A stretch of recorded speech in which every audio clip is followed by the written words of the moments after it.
प्रिय विद्यार्थियों, जैसे कि हम कल चर्चा कर रहे थे, एक अर्थव्यवस्था की केंद्रीय समस्याएं अथवा एक अर्थव्यवस्था कौन कौन से कार्य करती है, उसके अंतर्गत हम चर्चा कर रहे थे।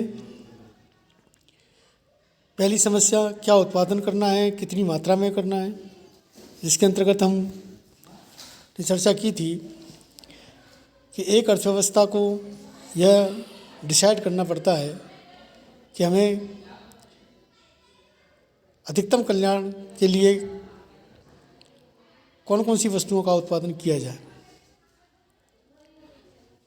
हमको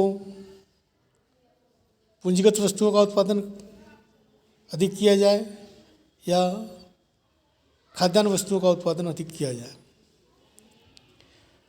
जब ये डिसाइड हो गया कि क्या उत्पादन करना है, कितनी मात्रा में करना है, तो एक अर्थव्यवस्था के सामने दूसरी समस्या पर हमने चर्चा की थी कि उत्पादन किस विधि से किया जाए।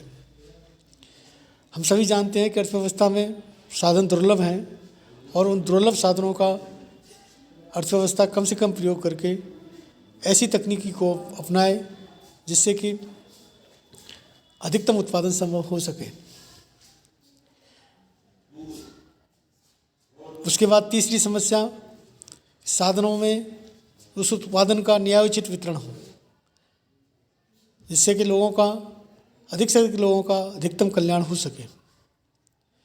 आज हम अध्ययन करेंगे चौथी समस्या कि क्या अर्थव्यवस्था में साधनों का पूर्ण व कार्यकुशल तरीके से प्रयोग हो रहा है।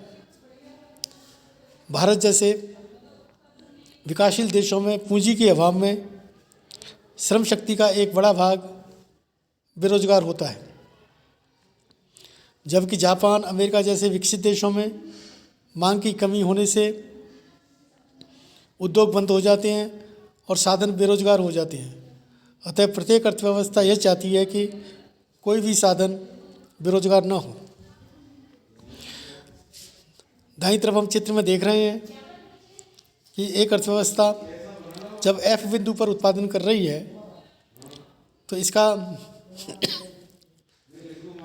तात्पर्य है कि सभी साधनों को पूर्ण रोजगार प्राप्त नहीं है, अर्थव्यवस्था में साधन बेकार पड़े। जब अर्थव्यवस्था F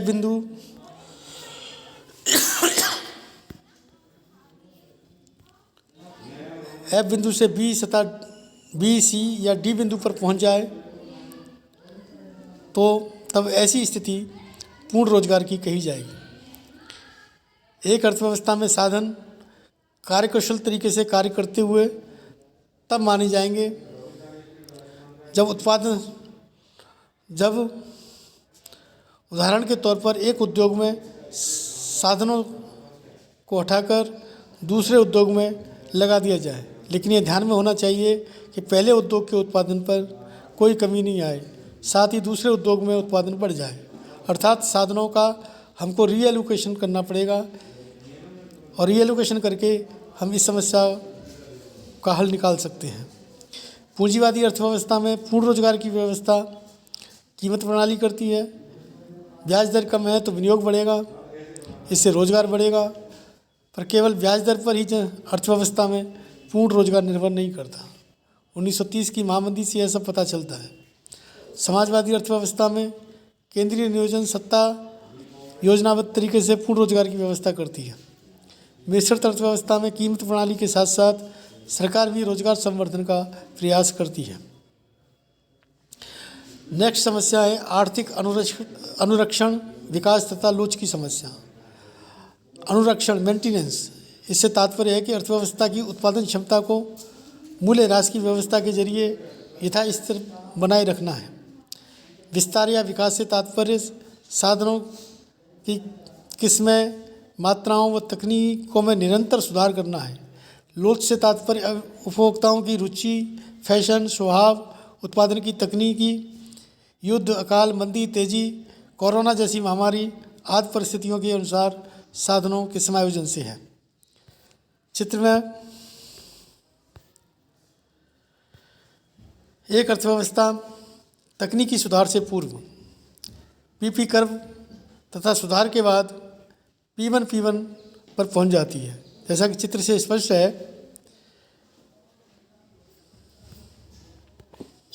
एक पूंजीवादी अर्थव्यवस्था में अनुरक्षण, विकास तथा लोच की समस्या का निराकरण कीमत प्रणाली के माध्यम से साधनों का पुनरीक्षण करके अर्थव्यवस्था में समायोजन करती है।